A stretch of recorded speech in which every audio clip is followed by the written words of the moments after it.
आप लोगों के लिए तो सहूलियत के अनुसार राजनीतिक गठबंधन होने के बाद सच भी बदल गया, क्योंकि आप लोगों के लिए शराब घोटाला एक वक्त पर सबसे बड़ा सच था दिल्ली का। अब आप लोग उससे बिल्कुल पीछे हट गए हैं, क्योंकि अब गिरफ्तारी हो रही है, लेकिन उससे भी पहले आप लोगों ने सीट शेयरिंग कर ली है आम आदमी पार्टी के साथ। क्या ये सही नहीं है? आपकी बात का मैं जवाब दूंगी, लेकिन आपके ओपनिंग स्टोरी में और यहां पे कुछ वक्तव्यों में कहा गया कि मोदी जी भ्रष्टाचारियों के खिलाफ एक्शन लेंगे। मोदी जी ने जबरदस्त एक्शन लिया है, और क्योंकि मैं किसी के बीच में नहीं बोली, मैं आशा करती हूं यही शिष्टाचार मेरे साथ निभाया जाएगा। मोदी जी ने इतना तगड़ा एक्शन लिया है, जनार्दन रेड्डी 35,000 करोड़ का मात्र घोटाला था, बीजेपी में शामिल, दाग धब्बे से धुल गए। कोल घोटाले के आरोपी नवीन जिंदल बीजेपी में शामिल, प्रफुल्ल पटेल बीजेपी में शामिल, उनके खिलाफ तो केस ही बंद कर दिया गया एयर इंडिया सीबीआई का। अजीत पवार सिंचाई का 70,000 करोड़ का घोटाला किया था, बीजेपी में शामिल। अशोक चव्हाण ने तथाकथित तौर पर आदर्श घोटाला किया था, बीजेपी में शामिल। हेमंत बिस्व शर्मा ने तथाकथित तौर पर शारदा घोटाला किया था, बीजेपी में शामिल। शुभेंदु अधिकारी ने शारदा घोटाला किया था, बीजेपी में शामिल। छगन भुजबल ने लैंड घोटाला किया था, बीजेपी में शामिल। नारायण राणे ने भूमि अधिग्रहण घोटाला किया था, बीजेपी में शामिल। मुंशिफ हसन ने शुगर फैक्ट्री का घोटाला किया था, बीजेपी में शामिल। भावना गवाली ने मनी लॉन्ड्रिंग का केस किया था, बीजेपी में शामिल। प्रताप सार नाइक ने पीएमएलए का एनएससीएल का केस चला था, बीजेपी में शामिल। प्रधानमंत्री का मानना है कि अगर आप भ्रष्टाचारी हैं तो मेरी वॉशिंग मशीन में गोता लगाइए, मैं दाग धब्बे से आपके सारे दाग धब्बे धो दूंगा, बीजेपी का पटका पहना दूंगा और कमल का मोहर लगा दूंगा। यह भ्रष्टाचारियों के खिलाफ कार्रवाई है। और मैं अगर गलत बोल रही हूं तो इनमें से किसी भी एक नाम पर उठाकर विवाद कर लीजिए। असलियत यह है कि 10 साल बाद भी मोदी जी की स्पीच ऐसी लगती है मान लो 2014 में बोल रहे हो, झुंझुना बजा रहे हैं 10 साल से, भ्रष्टाचारियों के खिलाफ मैं एक्शन लूंगा। एक्शन क्या है? सारे भ्रष्टाचारियों को, तथाकथित जिनको कहते थे, उनको बीजेपी में भर लो।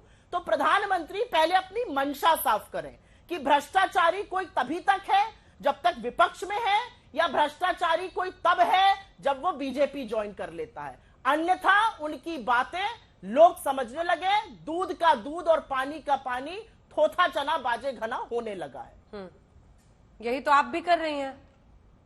जो अब आपके साथ आ गया वो भ्रष्टाचार मुक्त हो गया। कांग्रेस पार्टी तो पीठ थपथपा रही थी शराब घोटाले पे कि हमने निकाला, उसका जवाब ही नहीं मिला। मैं उसका जवाब दे देती हूं। बहुत अच्छा आपने सवाल किया था, उसका जवाब मिलेगा आपको। जवाब, सवालों से मैं भागती नहीं हूं।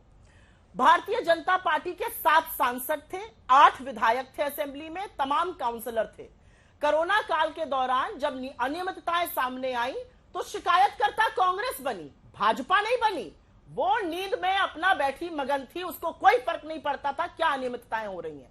हमने बिल्कुल शिकायत की और हमारा मानना था कि कानून संगत कार्रवाई होनी चाहिए। और मैं अंजना जी आपकी आंख में आंख डाल के एक बात कहती हूं, अगर कानून संगत कार्रवाई हुई होती तो आज ईडी मुंह में दही जमाए ना खड़ा रहता। ईडी को, कोर्ट को यह ना कहना पड़ता कि नो एडजर्नमेंट, 2 बजे हम मिलेंगे और 2 बजे आपको अपना डिसीजन बताना पड़ेगा।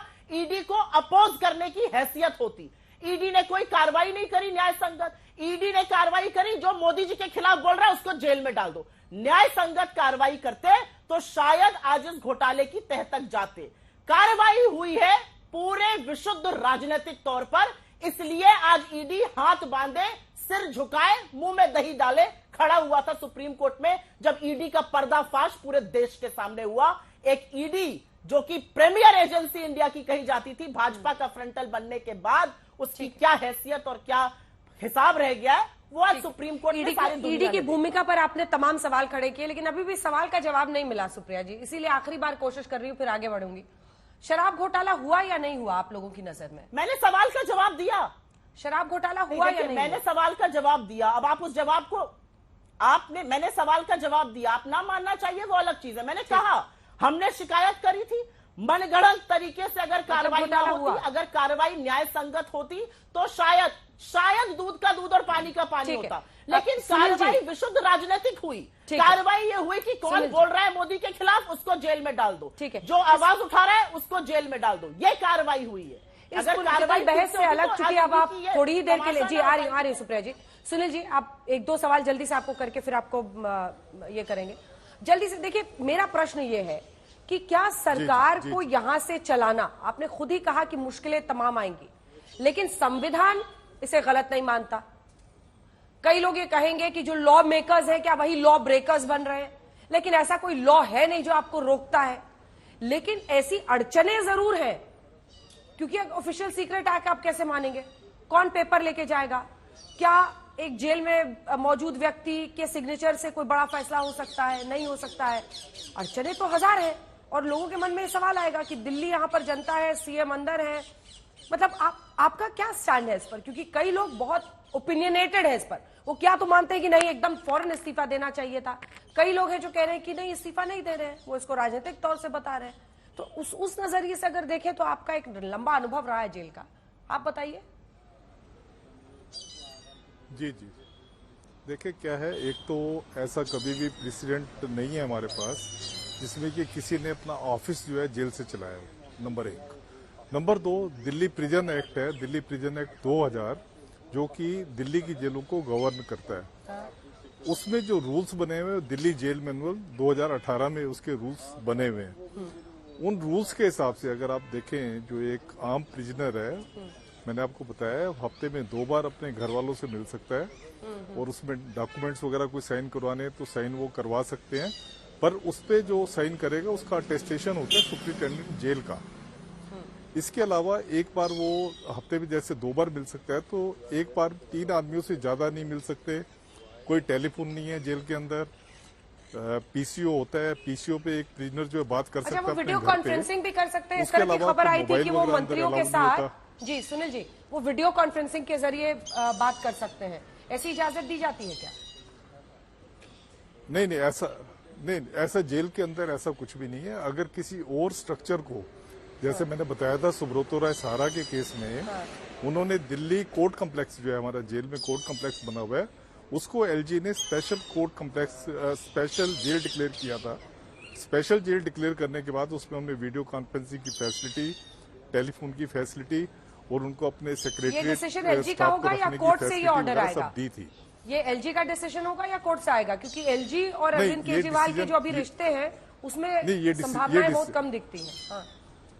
जी, नहीं, ये डिसीजन एलजी का होता है, इसमें कोर्ट की डिसीजन की बात नहीं होती। सुब्रतो राय सहारा के केस में सुप्रीम कोर्ट ने दिल्ली गवर्नमेंट को कहा था कि आप देखो, इसमें कोई वे आउट बन सकता है, ताकि ये जो पैसा इन्होंने वापस करना है, सेबी को पैसा देना था 25,000 करोड़ रुपए, अगर इनको प्रॉपर्टी वगैरह को जेल से बेचने की इजाजत दे देते हैं तो ये पैसा दे सकते हैं। तो क्या आप कुछ कर सकते हैं ऐसा? तो उस केस में मैं भी अपीयर हुआ था सुप्रीम कोर्ट में, तो हमने उनको ये कहा था कि ठीक है, हम स्पेशल जो हमारा कोर्ट कम्प्लेक्स है उसको स्पेशल जेल डिक्लेयर कर देते हैं, और वहां पे हम इनको वीडियो कॉन्फ्रेंसिंग की और दूसरी फैसिलिटी दे देंगे, और इनको वहीं पे रख देंगे, ताकि ये जैसे अमेरिका वगैरह में उन्होंने कुछ बेचे थे, तो ताकि वो वहां से बेच सके, और उन्होंने फिर बेचा वहां से, और काफी पैसा उन्होंने सरकार का वापस कर दिया। एक आखिरी सवाल है सर आपसे, एक आखिरी सवाल है, और आपके पास ये अधिकार है कि आप इसमें कहें कि मैं इसका जवाब हाँ या ना में नहीं दे सकता हूं। आपने बात सारी समझा दी, अब समझने की कोई बात है नहीं। आपकी नजर में, आपके अनुभवी आंखों से, क्या एक मुख्यमंत्री दिल्ली जैसे जगह पर सरकार जेल से चला सकते हैं? अगर आपके पास सिर्फ हाँ या ना का ऑप्शन हो तो आपका जवाब क्या होगा? नहीं, बिल्कुल नहीं। बहुत धन्यवाद आपका हमारे साथ जुड़ने के लिए और तमाम सवालों का जवाब देने के लिए। सुनील गुप्ता जी, जो कि पीआरओ थे तिहाड़ जेल के पूर्व, वो हमारे साथ जुड़े हुए थे।